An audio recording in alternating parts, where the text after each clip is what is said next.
안녕하세요. 40대 중반의 아이 하나를 키우고 있는 전업주부예요. 저에게는 몇 달 전부터 만나고 있는 특별한 남자친구가 있어요. 비록 자주 만나지는 못하지만 만나는 날만 기다려지고 만나면 정말 천국에 온 것처럼 좋아요. 남자친구를 만난 이야기 사연 보내봐요. 저는 어려서부터 영어를 곧 잘했어요. 중학교 때 영어를 처음 접했는데 그때 영어 선생님이 너무나도 멋있었어요. 20대 후반의 서울 출신의 선생님이었는데 서울 표준어 말투도 너무나도 매력적이었고 키가 많이 크지는 않았지만 자상하고 유머러스해서 짝사랑을 했어요. 영어 선생님께 예쁨을 받고 싶어서 영어 공부를 열심히 하다 보니 자연스럽게 영어를 잘하게도 되었고 좋아하게도 되었어요. 물론 10대 때의 짝사랑이기 때문에 사랑이 이뤄지지 않고 끝나기는 했지만 그 덕분에 제 인생이 많이 바뀌게 되었어요. 저는 영어가 너무 좋아서 영어학과를 들어갔고 장학생으로 미국에 교환학생으로 1년 정도 공부도 했고 호주로 워킹 홀리데이를 가서 1년 정도 일도 하면서 영어를 공부했어요. 영어를 좋아하기는 했지만 처음 미국에 가서 인종차별을 겪을 때는 힘들기도 했어요. 특히 흑인 친구들이 대놓고 인종차별 하는 경우가 많았는데 그때 저를 위로해주던 한국인 유학생이 있었어요. 자연스레 친해지게 되다 보니 사랑이 싹 텄고 마지막 3개월 정도 전부터 사귀기 시작했어요. 타국에 있으면서 외롭다 보니 서로에 대한 마음이 깊어졌고 저는 처음 그 남자친구에게 안기였어요. 기존까지는 혼전순결까지는 아니었지만 그래도 첫정은 결혼할 상대에게 주려고 했었어요. 하지만 남자친구의 자상함과 타국의 외로움이 더해져서 그런지 그 남자친구와 첫날 밤을 보냈어요. 남자친구는 몇 년 더 미국에 남아서 공부를 해야 하는 상황이었어요. 그래서 남은 3개월간 정말 불타는 사랑을 했어요. 수업 시간을 제외하면 남자친구와만 붙어 살았어요. 우리는 숙소, 사람이 오지 않는 공원과 야산에서 쉴 새 없이 서로를 안았어요. 제 귀국 날짜가 다가올수록 서로에 대한 사랑은 정점을 치솟았고 마지막 일주일은 숙소를 빌려서 밖에도 나오지 않고 사랑만을 나눴어요. 귀국하는 날 우리는 서로 오열하면서 아쉬워했고 연락도 자주 하면서 사랑을 이어나가기로 했어요. 처음엔 그렇게 될 줄 알았지만 사랑은 국경선을 넘기가 힘들었어요. 헤어지고 나서 몇 달 되지 않아 싸움이 빈번해졌고 그렇게 남자친구와는 이별을 했어요. 그전까지는 남자에 대한 생각이 많이 없었어요. 하지만 전 남자친구로 인해서 사랑의 맛을 한번 느끼니 남자에 대한 생각이 많이 들었어요. 그전에도 저를 좋아하는 남자들이 몇 명 있기는 했지만 딱히 사귀고 싶다는 생각이 들지는 않았어요. 하지만 밤이 되면 남자 품이 그리워지는 날이 있었고 남자를 만나야겠다는 생각이 들었어요. 한국에 돌아와서 학교를 다니면서 제대 후 복학한 오빠가 저에게 호감을 드러냈고 고백을 했어요. 그 오빠 외모는 제 스타일이 아니었지만 키도 크고 몸도 좋았어요. 그래서 고백을 받아주었어요. 사귀고 나서 얼마 안 돼서 오빠에게 안기었어요. 오빠는 참 잘했어요. 첫 남자친구는 정신적으로 궁합이 맞았다면 오빠는 육체적으로 궁합이 맞았어요. 오빠는 학창시절부터 잘 나가던 소위 일진 비슷한 출신이었어요. 그래서 중학교 때 처음을 시작으로 해서 여자 경험이 많았다고 했어요. 군대에서 외박을 했을 때는 돈을 주고서라도 했었대요. 그만큼 욕구도 많았지만 경험도 많아서 참 잘했어요. 오빠와는 성격이 많이 맞지 않았어요. 나쁜 남자 스타일이라 세심한 배려가 없었어요. 첫 남자친구는 저의 모든 걸 배려해줬는데 오빠는 배려라고는 전혀 없었어요. 그래서 허구한 날 다투었어요. 헤어지자고 한 적도 엄청 많았어요. 하지만 그러고 나서 오빠 자취방에서 안기어 하루 자고 나면 언제 싸웠냐는 듯 기분이 너무나도 좋았어요. 저는 집에서 통학을 했었고 통금 시간도 있는 편이었어요. 오빠는 지방 출신이라 학교 근처에서 자취를 했어요. 학교 수업이 끝나면 항상 오빠 자취방에 찾아갔어요. 간단히 저녁을 해먹기도 하고 시켜 먹거나 하면서 항상 오빠에게 안 꼈어요. 그래도 다 끝나도 집에는 11시 전에는 도착했기 때문에 부모님으로부터의 의심은 전혀 없었어요. 주말에도 학교 도서관 간다면서 오빠 자취방에서 살다시피 했어요. 물론 중간에 도서관에 가서 공부를 좀 하기도 하고 부모님께 인증샷도 찍어드린 후에 오빠 집에서 오붓한 시간을 보냈어요. 그렇게 1년여를 오빠와 거의 동거 수준으로 지냈어요. 학교에서도 이미 공식적인 커플이었고 저는 오빠랑 궁합도 너무 잘 맞아서 졸업하고 결혼을 할 줄 알았어요. 그렇게 같이 졸업을 했고 취직을 했어요. 저는 그래도 학점이 좋은 편이고 외국에 단기 교환학생으로 다녀온 경험도 있어서 그런지 괜찮은 직장에 한 번에 취직을 했어요. 하지만 오빠는 학교도 그냥 설렁설렁 다니고 놀기만 좋아했기 때문에 학점이 좋지 않아서 취직이 되지 않았어요. 그래도 처음에는 여러 회사에 이력서는 넣었더니 계속 1차에서 탈락이 되니 점점 자신감을 잃더라고요. 나중에는 이력서도 넣지 않고 우선 각종 자격증과 어학시험을 본다며 공부를 한다고 했어요. 저는 월급으로 책도 사주고 인터넷 강의도 끊어줬어요. 그리고 데이트 비용도 거의 제가 다 내며 그렇게 만났어요. 제가 직장을 다니고 집도 엄하고 하니 학생 때만큼은 만나지 못했지만 그래도 짬짬이 오빠 자취방에서 사랑을 나눴어요. 가끔씩 친구들은 너무 헌신하는 거 아니냐며 저에게 너무 돈도 몸도 막 퍼주지 말라고 했지만 오빠와의 궁합이 너무 좋다 보니 그런 소리가 전혀 귀에 들어오지 않았어요. 그렇게 수개월 오빠를 서포트해줬지만 오빠는 공부를 하는 것 같지 않았어요. 토익 시험도 보지 않고 자취방에 있는 책은 공부한 흔적이 없었어요. 오빠는 스트레스 푼다며 PC방에 자주 가고는 했는데 항상 게임만 하는 것 같았어요. 자취방에 갑자기 가보면 치우지 않은 빈 술병들이 가득한 날도 있었어요. 오빠도 취직 때문에 스트레스를 많이 받는데 게임도 할 수 있고 술도 가끔 마실 수 있을 거라고 생각했어요. 하지만 그런 날이 길어질수록 공부를 하는 모습이 전혀 보이지 않을수록 제 마음은 심란해졌어요. 그러던 어느 날이었어요. 우리는 원치 않는 임신은 절대 하기 싫었기 때문에 고무를 항상 많이 준비해놨어요. 고무도 제가 인터넷에서 대량으로 사서 오빠 자취방으로 배송시켰던 거예요. 어느 순간 느낌이 이상해서 고무를 세어본 적이 있어요. 분명 시킨 지 얼마 안 되었는데 많은 고무가 없어진 것을 느꼈어요. 그때까지만 해도 오빠를 믿었기 때문에 이유를 물어봤고 오빠는 친구가 놀러왔을 때 생각나서 줬다고 했어요. 그래도 우리 사랑을 위해서 제 돈 주고 산 걸 친구에게 인심 쓰는 척 준 게 기분이 좋지 않기는 했지만 표현을 하지 않았어요. 그렇게 몇 주가 흘렀고 그때는 회사 일 때문에 간만에 오빠네 집에 갔어요. 오빠가 끼니를 잘 챙겨 먹지 않는 게 걱정이 돼서 오랜만에 맛있는 거 해주려고 장도 보고 갔었어요. 한참 요리를 하고 쓰레기를 쓰레기통에 버리는데 사용한 고무의 흔적이 있었어요. 그때 느낌이 왔어요. 오빠는 제가 대주는 돈으로 다른 여자랑 바람을 피고 있던 거였어요. 그전에는 한 번도 그런 적이 없는데 오빠와 사랑을 나누고 오빠가 잠깐 잠이 들었을 때 오빠의 핸드폰을 봤어요. 그 안에는 다른 여자와 주고받은 메시지, 그리고 다른 여자를 안고 있는 걸 영상을 찍은 게 있었어요.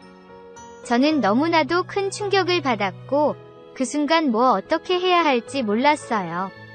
오빠와 궁합이 너무 좋았기 때문에 그냥 모르는 척 계속 만날까도 생각했어요. 하지만 제가 준 용돈으로 그 여자에게 맛있는 걸 사준 것까지 아니 이상 더 이상 만날 수는 없었어요. 그래도 몸은 오빠를 원하고 있었어요. 아무 일 없는 듯 자고 있던 오빠를 깨우고 다시 한번 오빠를 일으켜 세우고 오빠에게 안기었어요. 그때는 정말 제 모든 걸 불태웠어요. 오빠는 정말 저를 뜨겁게 사랑해주고 다시 잠에 들었어요. 저는 옆에 누워서 한동안 숨죽여 눈물을 흘리다 조용히 집으로 돌아왔어요. 친한 친구에게 이야기를 했어요. 친한 친구는 당연히 오빠 욕을 하면서 절대 다시 만나지 말라고 했고 저도 그러는 게 좋을 것 같아서 메시지로 이별을 통보했어요. 그러고 나서 몇 년간 너무나도 힘들었어요. 마음으로는, 이성으로는 다시는 오빠를 만나면 안 될 걸 알았지만 몸이 외로운 날에는 오빠 생각이 났어요. 그날 이후 오빠에게는 미안하다는 단 한 번의 연락이 오지도 않았어요. 하지만 제가 연락을 하려고 해본 적이 한두 번이 아니에요. 전화번호를 지웠지만 술만 마시면 생각이 났고 언젠가는 술에 취해 정신을 차려보니 오빠네 자취방 근처였어요. 다행히 전화를 한 적도 오빠 집에 찾아간 적도 없었지만 외로운 날에는 오빠와의 궁합이 생각이 났어요. 그렇게 몇 년이 지나는 동안 다른 남자를 만나지를 않았어요.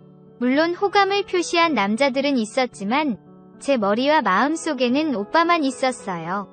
그러다 결혼할 나이가 되었고 엄한 부모님들도 이제는 제가 연애도 안 하는 것이 슬슬 걱정이 되었나 봐요. 아는 분들을 통해서 선자리를 알아보기 시작하셨어요. 매번 거절을 하기는 했는데 그럴수록 부모님과의 관계가 많이 안 좋아졌어요. 친구들도 하나, 둘 결혼을 해서 가정을 이루고 있었고 저도 30살을 넘기면서 이제는 슬슬 결혼을 해야 할 것 같았어요.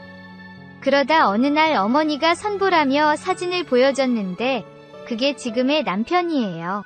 남편은 키도 크고 훤칠하게 생겼어요. 운동이 취미라 몸도 좋아 보였어요. 집안도 좋고 학력도 좋고 직업도 좋았어요. 그래서 마지못한 척선을 봤어요. 남편은 정말 곱고 착한 사람이었어요. 남중, 남고, 공대 출신답게 연애를 많이 못해본 숙맥이지만 정말 착하고 예의 바랐어요. 남편은 첫눈에 저에게 반했고 몇 번 만나지 않아서 청혼을 했어요. 너무 빠른 청혼이었고 그때는 잠자리도 갖지 않은 상태였지만 나이도 있고 양가에서도 결혼을 서두르는 눈치였어요. 어찌어찌 정신없이 보내다 보니 벌써 결혼식이 얼마 남지 않았었어요. 결혼을 앞둔 몇 주 전에 모르는 번호로 전화가 왔어요. 전화를 받아보니 제가 못 잊던 오빠였어요. 제 결혼 소식을 친구에게 듣고 축하한다고 전화를 했다고 했어요. 저는 한동안 아무 말도 못하고 있었고 오빠는 자기 할 말만 하고 끊으려고 했어요. 저는 무슨 정신에서 그랬는지 모르겠지만 만나자고 했어요. 제 갑작스러운 요청에 오빠는 당황했지만 그래도 한 번 보자고 했어요. 오랜만에 오빠를 보는데 정말 눈물이 앞을 가렸어요. 오빠는 적당한 곳에 취직을 했고 아직 결혼은 하지 않았다고 했어요. 그냥 얘기를 하면서 술을 마셨고 저는 오빠에게 안기던 그 시절이 생각이 났어요. 우리는 자연스레 숙소로 향했고 그때가 금요일이었는데 부모님께는 남편과 갑자기 여행을 간다고 허락을 받았고 남편에게는 간간히 연락을 하면서 일요일까지 오빠랑 같이 있었어요. 오빠에게 안기니 정말 너무나도 좋았어요. 그 시절만큼, 아니 그때보다 오빠는 더 대단했어요. 2박 3일 동안 우리는 정말 자다가 앉고 자다가 앉고 자다가 안았어요. 십수번을 안겼는데 그때마다 너무나도 좋았어요. 일요일에 어쩔 수 없이 헤어져야 하는데 오빠와 헤어지기 싫었어요. 이렇게 헤어지고 며칠 있다가 결혼을 하게 되면 이제는 다시는 볼 수 없다는 걸 알았기 때문이었어요. 남편과 파혼을 하고 오빠랑 다시 만나고 싶었지만 현실적으로 불가능했어요. 오빠는 집안 형편도 그렇게 좋지 않고 직업도 좋지 않아서 부모님이 반대할 게 뻔했거든요. 그리고 파혼을 선언할 만큼 제가 용기가 나지 않았어요. 결혼식이 다가올수록 너무나도 슬펐고 결혼식 때 신부 입장을 할 때 한없이 울었어요. 결혼식을 올리고 신혼여행을 갔어요. 신혼여행 때 남편에게 처음 안기였어요. 남편은 키도, 덩치도 크고 몸도 좋은 체구라 기대를 첫날 밤을 많이 기대했어요. 하지만 남편은 보잘것없었어요. 겉보기와는 정말 달랐어요. 저 만나기 전에 짧게 연애를 몇 번 해봤다고 했는데 이유를 알았어요. 남편은 머리도 똑똑하고 돈도 괜찮게 벌었지만 밤에는 재능이 전혀 없었어요. 신혼여행에서는 그래도 저를 처음 아느니 그렇다고 자기 위로를 했어요. 하지만 남편은 밤마다 점점 토끼가 되어갔어요. 저는 지금도 동물 중에 토끼가 제일 싫어요. 남편은 재능은 전혀 없었지만 그래도 신혼이라 그런지 신혼여행지부터 매일 밤 저를 안아주었고 우리는 허니문 베이비가 생겼어요. 물론 처음에는 전에 만나던 오빠 아이일까 솔직히 걱정이 많이 되었어요. 결혼 전 마지막 밤을 보내면서 고무를 쓰지 않았었거든요. 하지만 아이는 다행히 남편을 똑 빼닮았고 혈액형도 오빠와의 사이에서 나올 수 없는 혈액형이었어요. 아이도 너무나도 사랑스러웠고 남편도 돈도 잘 벌고 집에도 잘했기 때문에 그래도 나름 행복을 느끼면서 살아가고 있었어요. 하지만 밤이 되는 게 하루하루가 싫었어요. 남편은 토끼면서도 자주 저를 안기를 바랬고 저는 별 느낌도 없이 그냥 남편의 욕구를 풀어주는 기계가 되는 것 같았어요. 낮에는 너무나도 행복했지만 밤이 되면 너무나도 불행해졌어요. 그러던 어느 날이었어요. 친구 중에 비혼인 친구가 있는데 간만에 기분 좀 내자며 같이 놀자고 했어요. 제가 자주 나가는 편은 아니었고 남편과 집에도 잘했기 때문에 남편도 제 외출을 아무 소리 없이 허락해 주었어요. 밤새 놀고 친구네 집에서 하루 자고 간다고 미리 얘기를 하고 친구를 만나러 갔어요. 친구랑 간만에 술을 마시며 놀다 보니 술이 많이 들어갔고 친구는 이럴 때 스트레스를 풀라며 저를 이태원으로 데리고 갔어요. 저는 아줌마이긴 하지만 그래도 피부가 좋아 30대 중 후반으로 보이는 나이이고 친구는 더 동안이라 30대 초 중반으로 보였어요. 그래서인지 클럽에 가서 노는데 남자들이 많이들이 붙기 시작했어요. 물론 20대 후반에서 30대 초반 정도 되는 남자들이었어요. 20대 초 중반 되는 남자애들에게 우리가 눈에 들어올 일은 없었겠죠. 처음에는 남편과 아이 생각에 들이대는 남자들을 컷했는데 친구는 들이대는 남자들과 매우 즐겼어요. 중간에 술을 한 잔 마시면서 춤을 추다 보니 저도 업이 되었고 언제 이렇게 놀겠냐며 신나게 놀기 시작했어요. 그 클럽에는 외국인들도 많았는데 대부분 20대라서 그런지 우리보다는 젊은 여자애들에게 다가가더라고요. 그걸 보면서 솔직히 기분이 좋지는 않았어요. 12시가 넘고 슬슬 갈까 했는데 30대로 보이는 외국인 몇 명이 클럽에 들어왔어요. 백이였고 덩치도 좋고 키가 정말 컸어요. 3명이 들어왔는데 그중 1명은 키가 2m는 되어 보였어요. 그 3명 중 1명이 제 친구가 마음에 들었는지 제 친구에게 들이댔고 자연스레 우리는 같이 춤을 추며 즐겼어요. 그렇게 마음이 맞아서 우리는 2차를 나가기로 했고 그 일행 중 1명이 빠져져서 우리는 4명이서 맥주를 한 잔 더 마시러 갔어요. 친구도 영어를 잘했기 때문에 우리는 의사소통에 전혀 문제가 없었고 친구는 파트너랑 중간에 자리에서 일어났고 저는 2m 위 거구 파트너와 어색하게 있다가 자연스레 그의 집으로 향했어요. 친구네서 자기로 해서 갈 숙소가 없었거든요. 그의 숙소에서 맥주 한 잔 더 하다가 자연스레 안기였어요. 남편은 185cm 키인데도 불구하고 볼품이 없었는데 그 배기는 거구답게 엄청났어요. 교환학생으로도 다녔었고 그렇게는 친하지는 않았지만 외국인 친구도 몇 명 있기는 했는데 외국인에게 안겨본 건 그때가 처음이었어요.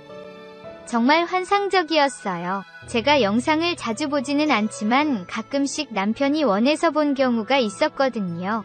그곳에 나오던 외국인들은 전문 배우라서 그렇겠구나 생각했는데 영상에서만 보던 게 현실에도 있었어요. 정말 환상적인 시간을 보냈어요. 다음날 일어나서도 한 번 안기었는데 술이 안 취하고 안기니 정말 너무 좋았어요.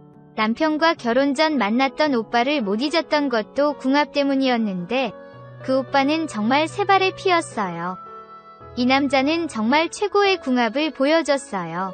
저는 이대로 헤어지기가 아쉬워서 연락처를 땄어요. 그리고 나서 가끔씩 만나기 시작했고 남자친구가 되었어요. 남자친구는 작은 학원에서 영어교사로 일하고 있어요. 보통 저녁에 일을 하기 때문에 낮에는 시간이 많았고 저는 전업주부이기 때문에 낮에 자주 만날 수 있었어요. 남자친구 집이 집에서 거리가 좀 되기는 했지만 낮에는 시간이 많으니 항상 남자친구 집에 제가 방문해요. 그렇게 만난 지 몇 개월 됐는데 지금도 여전히 너무나도 만족하고 있어요.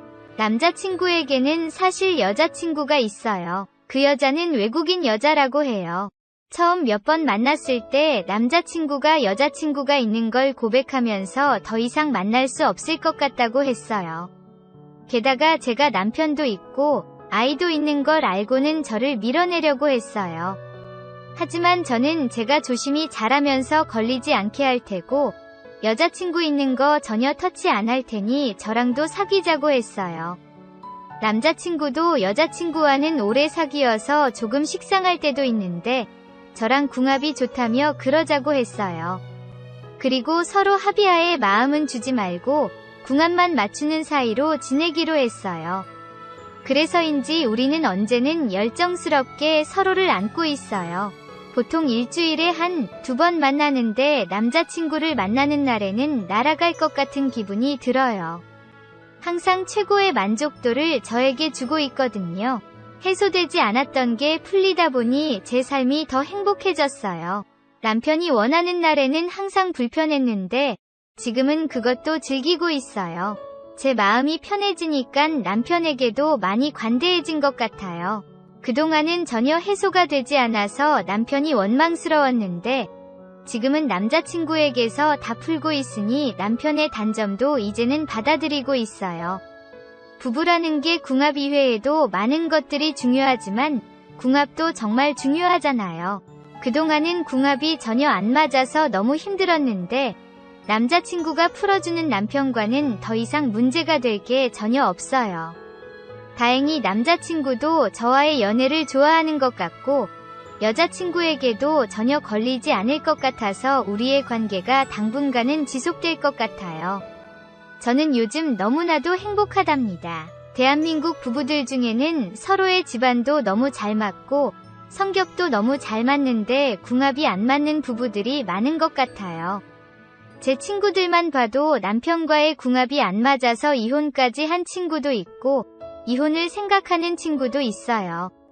그 친구들 말을 들어보면 다른 건 다 맞는데 궁합이 너무 안 맞으니 같이 살기가 너무나 힘들대요. 아이에게는 미안하지만 평생 이렇게는 못 살 것 같아서 이혼을 생각한대요. 다른 분들도 이런 상황에 있는 분들이 있을 것 같아요.